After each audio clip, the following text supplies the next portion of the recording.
Olá, professores. Estamos aqui hoje novamente para mais uma dica sobre itens. Hoje vamos fazer mais uma análise de um dos itens do Enem 2012. Eu selecionei para vocês o item 101 do Enem 2012, que é um item que trabalha com texto literário e trabalha de modo muito interessante com esse texto, e acho que vocês vão gostar. Vamos à leitura do poema e em seguida passaremos à análise do enunciado e das alternativas do item. O poema diz o seguinte: o poema se chama Das Irmãs. Os meus irmãos sujando-se na lama, e eis-me aqui cercada de alvura e enxovais. Eles se provocando e provando do fogo, e eu aqui fechada, provendo a comida. Eles se lambuzando e arrotando na mesa, e eu a temperada, servindo contida. Os meus irmãos jogando-se na lama, e eis-me afiançada por dote e marido. O poema é da Sônia Queiroz, foi publicado no livro Sacrifício, em 1980. O enunciado do item diz o seguinte: o poema de Sônia Queiroz apresenta uma voz lírica feminina que contrapõe o estilo de vida do homem ao modelo reservado à mulher. Nessa contraposição, ela conclui que, alternativa A mulher deve conservar uma asepsia que a distingue de homens, que podem se jogar na lama. Alternativa B, a palavra fogo é uma estratégia que remete ao ato de cozinhar, tarefa destinada às mulheres. Alternativa C, a luta pela igualdade entre os gêneros depende da ascensão financeira e social das mulheres. Alternativa D, a cama, como sua alvura e enxovais, é um símbolo da fragilidade feminina no espaço doméstico.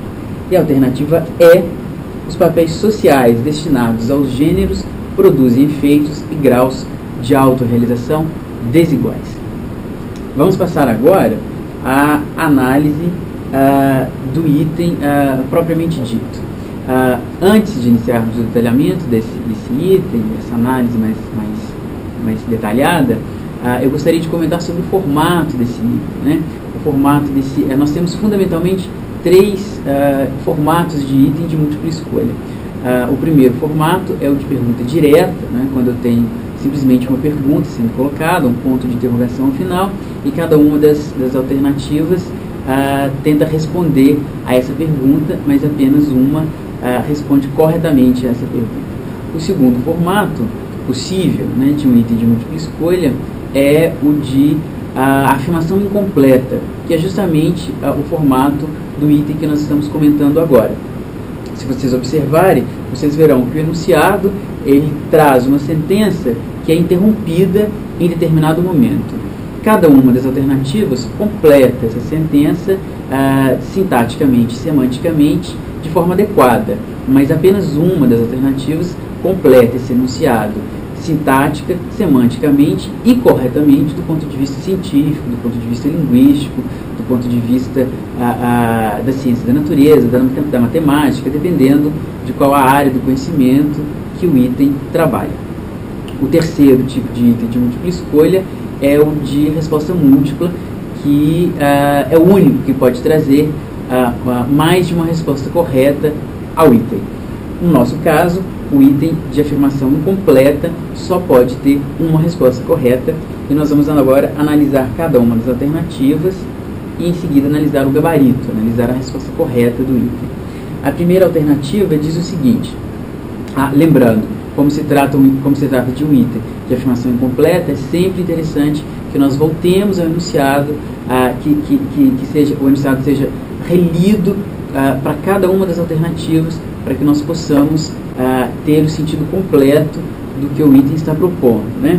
Então, o poema de Sônia Queiroz apresenta uma voz lírica feminina que contrapõe o estilo de vida do homem ao modelo reservado à mulher.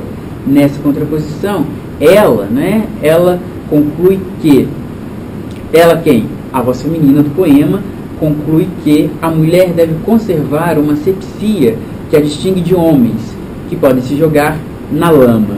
Isso não é verdade, essa alternativa é incorreta, é exatamente o contrário que a voz feminina propõe no poema, né? Ela não propõe que a mulher deve conservar uma asepsia que a distingue dos homens, mas o contrário disso.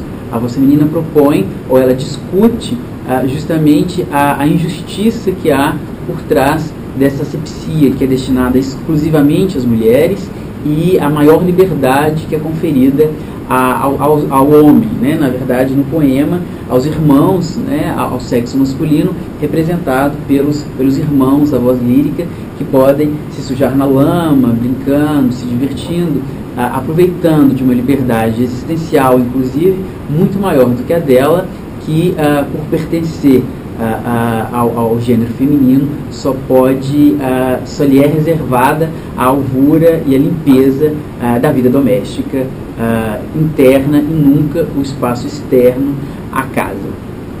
A alternativa B diz o seguinte: nessa contraposição, a voz feminina, conclui que a palavra fogo é uma metáfora que remete ao ato de cozinhar, tarefa destinada às mulheres. Então, vamos voltar ao poema e vamos verificar se no poema a palavra fogo, de fato, se refere ao ato de cozinhar.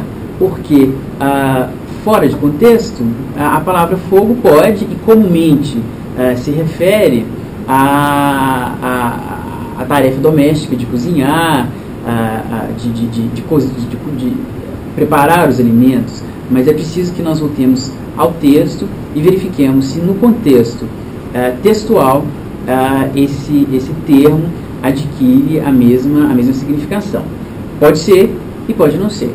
Cada palavra, cada termo vai adquirir nuances de sentido de acordo com o contexto e com o contexto em que essa palavra está inserida.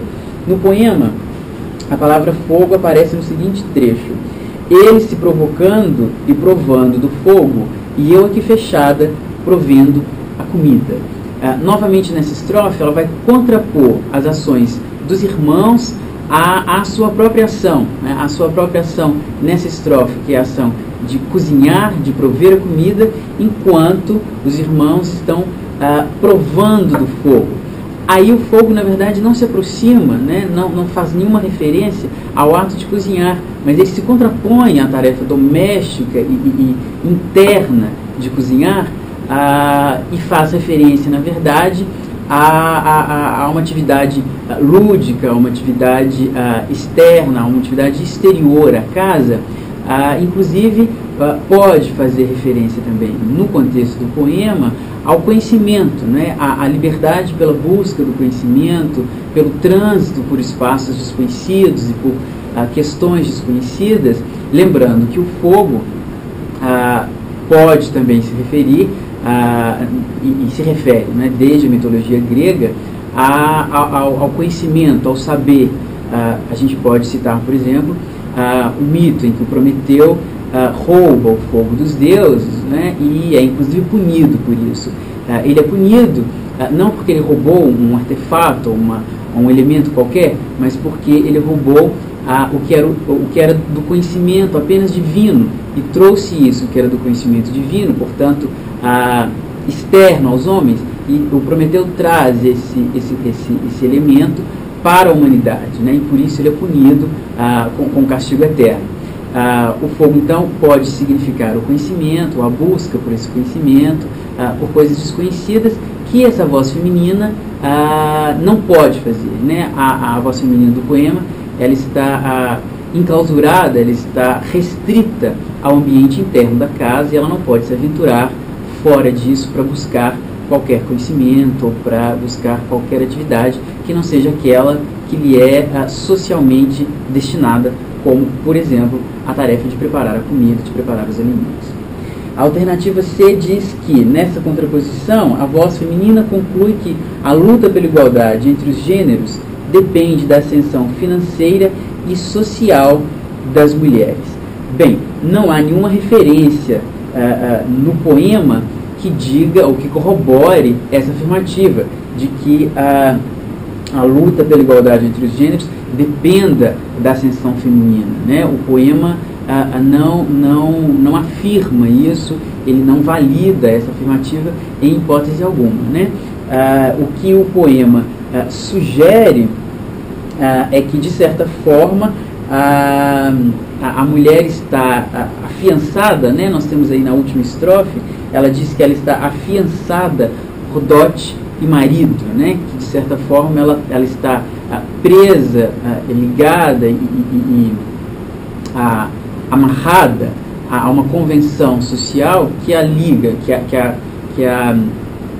que aprende ao marido por questões, às vezes, econômicas, né? A palavra dote aí se referindo a uma questão econômica, mas o poema, em momento algum, restringe a luta pela igualdade de gêneros a uma condição de ascensão econômica ou algo assim. Isso não é colocado, não é afirmado no poema, portanto a alternativa C também é uma alternativa incorreta. A alternativa D diz que, nessa contraposição, ela conclui que a cama, como sua alvura e enxovais, é um símbolo da fragilidade feminina no espaço doméstico.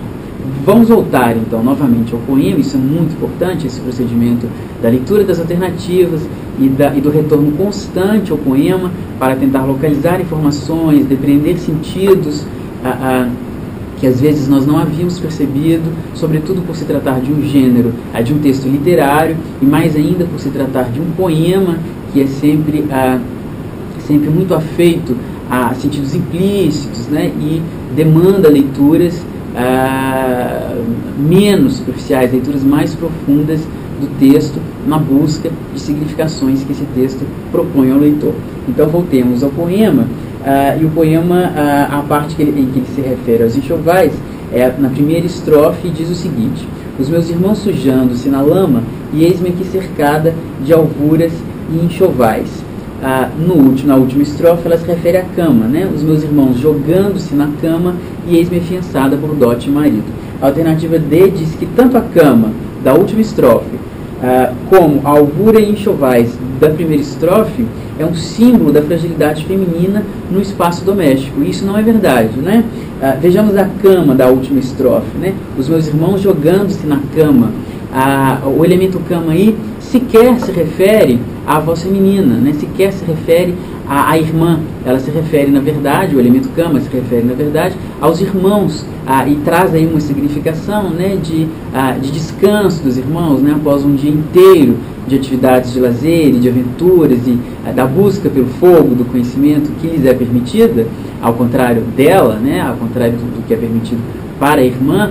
Eles, então, exaustos de tantas atividades, de tantas aventuras, eles se jogam na cama. A cama aí, portanto, nada tem a ver com o símbolo da fragilidade feminina, como a alternativa D coloca. Os outros dois elementos, alvura e enxovais, que aparece na primeira estrofe do poema, e eis-me aqui cercada de alvuras e enxovais, não faz nenhuma referência à fragilidade feminina, mas faz referência ao espaço doméstico em que essa voz feminina, em que esse eu lírico é enclausurado, não é? Enquanto os irmãos estão se sujando na lama, ou seja, estão participando do mundo externo da casa, do mundo propriamente dito, ela está restrita ao mundo interno, que é, de certa forma, delimitado pelos enxovais, pelas roupas de cama, e por outros elementos domésticos que compõem a casa, mas nada tem a ver no poema com uma atribuição de fragilidade a essa personagem, a essa voz feminina, a esse eu lírico. Por último, a alternativa nessa contraposição, ela conclui que os papéis sociais destinados aos gêneros produzem efeitos e graus de autorrealização desiguais. Essa é a alternativa correta, o gabarito do nosso item, porque, de fato, todo o poema, né, todas as estrofes do poema fazem uma caracterização de como os papéis sociais destinados ao homem e os papéis sociais destinados às mulheres, né, à irmã e aos irmãos no poema, eles provocam, né, eles permitem liberdades diferentes e, com isso, provocam realizações diferentes, né? Os irmãos podem realizar as tarefas que quiserem fora de casa, no mundo exterior, e se realizarem nessas tarefas, enquanto a irmã só pode realizar as tarefas domésticas que lhe foram socialmente conferidas. Obviamente, essa falta de escolha dessa personagem, essa impossibilidade de escolha desse eu lírico, né, dessa voz feminina, vai causar a ela uma insatisfação e, portanto, uma autorrealização distinta das dos irmãos. No começo do poema, os irmãos podem se jogar na lama, enquanto ela só pode se haver com as tarefas domésticas. Na segunda estrofe, eles podem se provocar e brincar com fogo, provar do fogo, enquanto ela só pode cozinhar.